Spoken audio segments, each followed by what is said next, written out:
Hi guys, it's Sherry. I hope that you're having a fantastic day. Y'all, let's do some more fun and economical crafting. Stay tuned.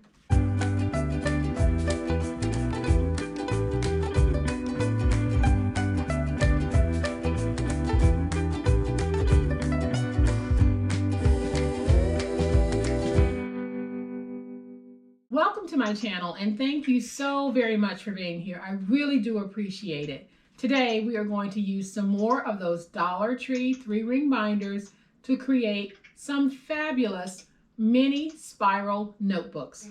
And here is one of the 3-ring binders that I'm talking about. It's just a very flexible plastic, so flexible that you could actually bend it. And then you have the 3 rings on the inside. So we're going to deconstruct this and we're going to take it and turn it into some of the cutest mini spiral notebooks you have ever seen. So y'all know what time it is. It's time to make it. All right, y'all, so here is a closer look at these adorable mini spiral notebooks.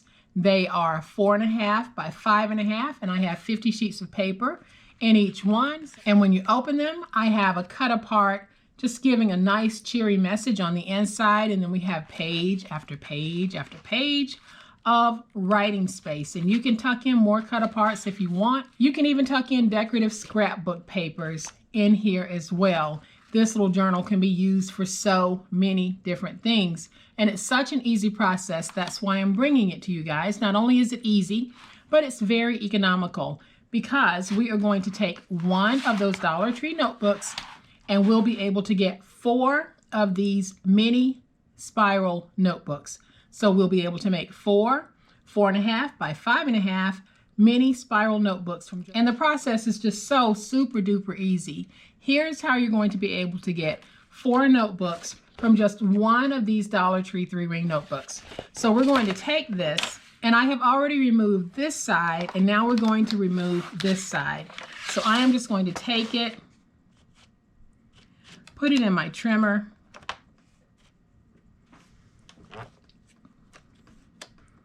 and just trim. And I'm trying to trim as close to the 3 rings as possible. And then you'll have 2 complete pieces that look like this. And it will be the front and the back that you removed from that 3-ring notebook. So what I'm going to do now is I'm going to take this. We're going to trim it to 9 by 11. That's the first thing that we'll do, just to make it easy on how you're supposed to cut out your pieces. So cut yourself a piece that measures 9 by 11. Then we'll rotate it to the 11-inch side, and I'm going to cut that at 5.5. So now I have 2 pieces that are 5.5 by 9. I'll then take these pieces and I'm going to cut them on the 9-inch side at 4.5.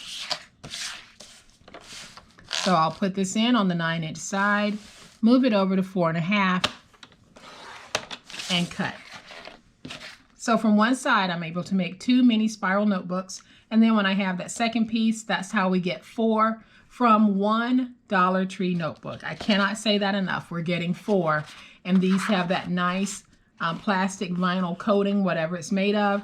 And that makes them very durable. Alrighty, so now that we have the jacket front and back, I have 50 pieces of just plain white copier paper or printer paper, and this measures 4 3/8 by 5 3/8.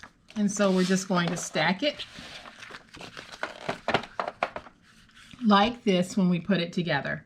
So I am using just regular old printer paper, and I think I got 500 sheets for $5. But since it's back to school season, you can typically find reams of printer paper or copier paper, whatever you want to call it, for a whole lot less. So the way that I'm going to do mine, I'm going to use my Cinch binding system. But if you don't have a Cinch, I'm going to have this template loaded onto my website. And you can download it as a guide to where you want to place your holes.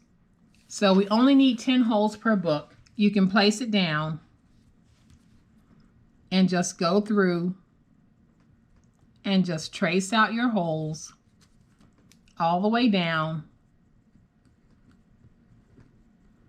And then you can use your hole punch and then punch through the holes so that you can get the holes that you'll need to be able to make your book I am using a 1/2 inch binding coil. That's how I'll be putting my book together, and you can find these online, or I will have a link to them on Amazon where you can find similar ones. And if you visit the store that's selling these, they should have a whole bunch of different sizes that you can use. So even if you don't have a We Are Memory Keeper cinch, you don't need one because you can make this without it, just using this guide to punch your holes. And if you're interested, I believe that there are some multi-hole punches on Amazon that might actually do more than 3 holes at one time. So for those of you who don't know, this is the We Are Memory Keeper cinch. This is the 1st generation cinch, and it looks like it because it's a very old machine, but this has been a workhorse for me. I use it all of the time because it makes making books very easy. So all you do is you have pegs, and when the pegs are pushed in, you're going to have a hole punched in that position. You can see here that these 2 are sticking out because I don't need them pushed. I only need 10 holes on this book. So the way that I'm going to do this is I am going to take this and just place it in face up for the first one and punch, and there are my holes. Then I'll take the back cover, and this time we place it in like this. And the reason why you're placing one end this way and one end this way is because when you put them together, you want to make sure that you have those holes lined. And then I'm going to take my papers, and I have a stack of 50. I am just going to divide these in half because the cinch will go through multiple thicknesses. Now, this is slightly shorter than this. So when I place this in, you have this ruler right here. And when I placed in the jackets, I pushed them against this bar here. I'm not going to do that this time. So I'm going to slide it over 1/8 of an inch, and then I'm going to punch. So I'll explain to you the reason why I slid it over 1/8 of an inch if you're using a cinch. Because I took this piece and we put it in just like that. Now, this is cut at 4.5 by 5.5. The length on this is cut 1/8 of an inch shorter at 5 3/8. So in order to make sure that my holes are nicely aligned, when I put it in, I don't need to press it against that. I need to make sure that I am bringing it in 1/8 of an inch on that grid and punching. So I'm going to take my second set, put them in, and I slid it against that. Now I'm just going to slide it over to the 1/8 of an inch mark, pull down the handle, and punch my holes. And now I have perfectly aligned holes. When I take this cover and I put the cover on, I have a good alignment on those holes. And then when I take the back and put the back on, we have nice alignment. So that is how you do it if you want to make sure that when you're starting with a shorter piece that doesn't really line up with the center mark on your cinch, just make sure that you follow the process that I just showed you. So now I'm going to take my cinch, and on the side of your cinch, you're going to have these little bars here. That is designed to hold your coil, and your coil will have these squared pieces coming around. Hopefully you can see it.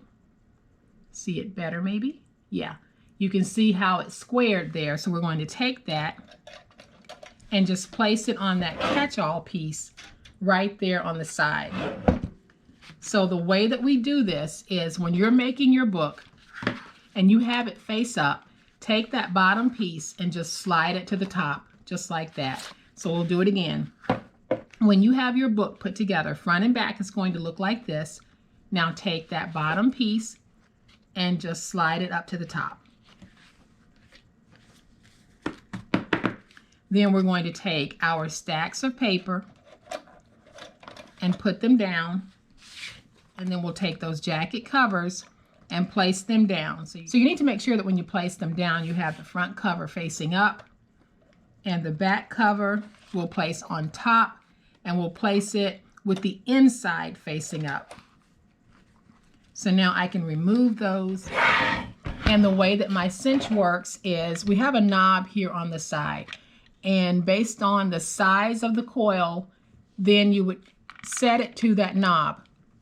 But my coils are 1/2 inch. This cinch starts at 3/4 of an inch. So this bar here, when I pull it down, will not bring this down far enough to squeeze my coils closed. So I'm going to have to manually do that.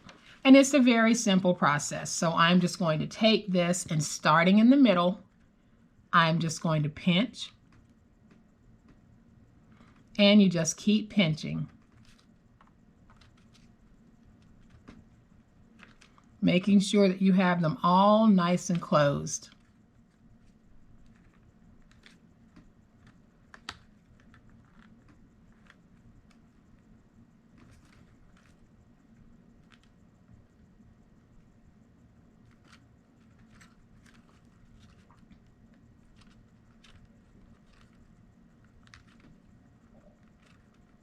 And so you're able to see how tightly I have these pinched. If you have a piece that's sticking up like this piece is, just take your wire nips and just bend it in. So I am going to take that, and when I bend it, I'm just going to bend it so that it's sideways and not in the way. So now we can open this, and we now have another gorgeous mini spiral notebook. So easy peasy. Like I said, you don't have to have a cinch for this. I do like using the coils, but if you don't happen to have the coils, but you have some binder clips or binder rings, these will work well for that as well. I wouldn't use rings as large as these. I would probably try to find some 1/2 inch rings and work with that so that the rings are not so big. But this is such an easy way to make some mini spiral notebooks for anyone. You're able to get 4 spiral notebooks from just one Dollar Tree 3-ring binder. And the binders that they have are just so vibrant and full of color that anyone would love to have one of these or a whole set of these to carry around. So I'm going to open this because on these, I did add just some cut parts on the inside to give a word of encouragement. And I think I'm going to take this one that says "The Earth Laughs and Flowers," and we're going to place that right there. If you wanted, you could actually add some type of decoration to the outside, but I'm not going to because I love the prints on these, and I don't want to do anything to take away from these beautiful stripes, the confetti polka dots, and then of course this one. This is just so stinking cute.